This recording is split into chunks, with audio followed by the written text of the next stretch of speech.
Para quem gosta de futebol, o ano de 2022 vai ser especial. Afinal, teremos a tão esperada Copa do Mundo. E como sabemos, essa edição da Copa será realizada no Catar, o menor país a sediar uma Copa do Mundo. Porém, apesar de minúsculo, o Catar é um dos países mais ricos do planeta. E o que chama atenção é que há menos de 100 anos o Catar não passava de uma aldeia de pescadores, pobre e praticamente inexplorada. E hoje é uma nação rica, conhecida por seus luxos exagerados e por ser um dos destinos turísticos mais procurados do mundo. Mas como é que esse lugar saiu de uma aldeia de pescadores e se tornou uma das nações mais ricas do planeta? E por que a Copa do Mundo desse ano está recebendo tantas críticas, sendo chamada até mesmo a Copa da Vergonha? Bom, vem com a gente que você vai descobrir.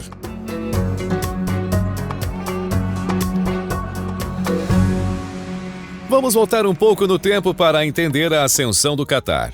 Em 1871, o Catar se submeteu ao domínio otomano, mas após o Império Otomano perder batalhas durante a Primeira Guerra Mundial, ele acabou tendo diminuição do seu domínio na região do Catar. Com isso, a família Al Thani ganhou o direito de seus sucessores governarem o país, concedido pelo Reino Unido e pelo Império Otomano. Com sua divisão, o Catar passou a ser um protetorado britânico em 1916, por estar localizado em uma região de planície árida basicamente coberta por areia e pouquíssima vegetação nativa. O Catar é uma região de clima desértico com altíssimas temperaturas que variam ao longo do ano entre 14 e 45 graus Celsius. E por isso, nessa época, o Catar não passava de uma aldeia de pescadores e de produtores de pérolas, praticamente inexplorado, principalmente por seu clima e sua região desértica. Mas tudo isso começou a mudar quando, em 1939, foi descoberta a primeira reserva de petróleo em Duqm.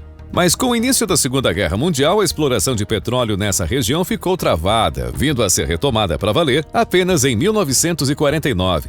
Nessa época, o ritmo de extração petrolífera do país era de quase 46.500 barris por dia. Pelas 2 décadas seguintes, o país continuaria como um protetorado britânico e atingindo uma produção de cerca de 240 mil barris de petróleo diário, similar à produção brasileira no período. Em 3 de setembro de 1971, o Catar conquistou oficialmente a sua independência do Reino Unido e se tornou um Estado soberano. Por volta do mesmo ano foi descoberta uma das maiores reservas de gás natural do mundo. Mas havia um problema. A extração desse gás não era lucrativa para o Catar, porque por estar localizado longe da costa, a única forma de transportá-lo era por meio de tubos de gás, um recurso extremamente caro, sem contar que o principal mercado consumidor para esse gás, que era a Ásia e Europa, estavam muito longe.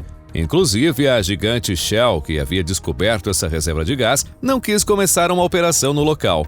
Além disso, outra questão importante que fez o Catar deixar de lado essa reserva de gás natural foi o fato de que o preço médio do barril cresceu cerca de 8 vezes em questão de meses. Com isso, o país estava ganhando tanto dinheiro com o petróleo que nem fazia tanta questão de extrair seu valioso gás. Mas então, em meio à crise dos anos 80, com a alta de juros nos Estados Unidos, que seria conhecida no Brasil como a década perdida, o país se voltou para a descoberta, iniciando a exploração do campo. Mas essa exploração só viria a ser realmente lucrativa como é hoje após um golpe que o filho deu no próprio pai. Agora, um grande golpe quem sente somos nós aqui do canal, quando você assiste nossos vídeos, mas continua sem se inscrever e sem deixar o like. Então não faça mais isso. Se inscreva, ative as notificações e deixe o like. E vamos continuar. Em 1995, o Emir Khalifa bin Hamad Al Thani, que governava o Catar, visitava Genebra, na Suíça. Então seu filho, o príncipe herdeiro, Hamad bin Khalifa Al Thani, com o apoio da família governante Al Thani, deu um golpe de Estado no próprio pai e assumiu o controle do país. O golpe ocorreu após uma desavença entre Hamad bin Khalifa e seu pai, porque o pai tentou tirar do filho parte da autoridade que havia concedido desde 1992. O novo governante queria mudar os rumos da indústria de gás natural do país, desenvolvendo uma forma de fazer com que a extração do gás natural fosse realmente lucrativa. Para isso, teria que implementar e aperfeiçoar uma tecnologia alternativa pouco conhecida na época, que consistia em passar o gás natural para o estado líquido, conhecida como gás natural liquefeito ou simplesmente GNL. e assim poder transportar esse gás por longas distâncias e de forma bem mais barata. O grande problema dessa tecnologia é que isso só é possível de ocorrer a uma temperatura de menos 162 graus Celsius. E de fato, os esforços valeram a pena. Hoje o Catar é um dos maiores exportadores mundiais de GNL. Isso fez com que sua economia crescesse ainda mais rápido, resultando em um aumento exponencial do PIB durante os últimos 20 anos. Mas se engana quem acha que apenas por ter tantos recursos naturais é que o Catar ficou tão rico. Afinal, países como a Venezuela, Líbia e Nigéria também encontraram grandes riquezas naturais em seus territórios e, mesmo assim, não tiveram um bom desempenho econômico.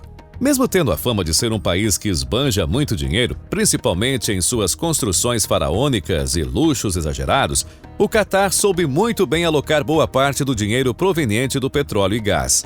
Em 2005, eles fundaram a Autoridade de Investimento do Catar, um órgão que é especializado em investimentos nacionais e estrangeiros e tem a missão de fortalecer e diversificar a economia do país, buscando minimizar a dependência econômica do Catar em relação aos preços do petróleo e gás natural no mercado mundial. Dentre muitos investimentos do fundo, podemos destacar aqui as participações do banco suíço Credit Suisse, na loja de departamentos Harrods, nas montadoras de veículos alemãs Porsche e Volkswagen, na petrolífera Shell e muitas outras empresas. O Catar também é um grande proprietário de imóveis comerciais em países estratégicos como Inglaterra, Estados Unidos e Singapura. E com tanto dinheiro assim, ficou fácil para o país desenvolver sua infraestrutura e elevar o padrão de vida de seus cidadãos. Hoje o Catar tem um dos maiores PIBs per capita do mundo, com média de 112,789 mil dólares por pessoa.